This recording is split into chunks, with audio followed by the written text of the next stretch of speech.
Naghain ng tatlong magkakahiwalay na reklamong online libel ang kapuso actress na si Bea Alonzo sa Quezon City Prosecutor's Office kanina. Inireklamo ng aktres ang mga showbiz columnist na sina Ogie Diaz at Christy Fermin, pati ang co-host ng dalawa sa kani-kanilang mga online show at isang netizen na nagpanggap umano na malapit sa kanya. Sa complaint affidavit ng aktres, nakasaad na biktima siya ng mga mali, mapanira at malisyosong impormasyon na ikinalat-an niya ng tatlo. Kabilang dito ang anilay di tamang pagbabayad ng buwis ng aktres.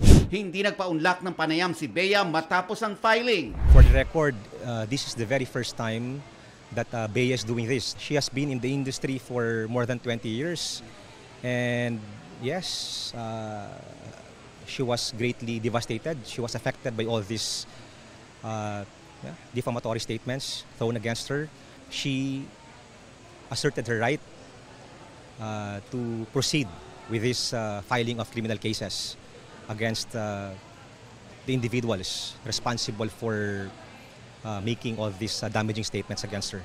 Nagpadala ng text message ang GMA Integrated News sa mga respondent para kunin ang kanilang panig, pero hindi pa sila tumutugon. Mga kapuso, para una ka sa mga balita, mag-subscribe sa GMA Integrated News sa YouTube. Sa mga kapuso abroad, subaybayan niyo po kami sa GMA Pinoy TV at sa www.gmanews.tv.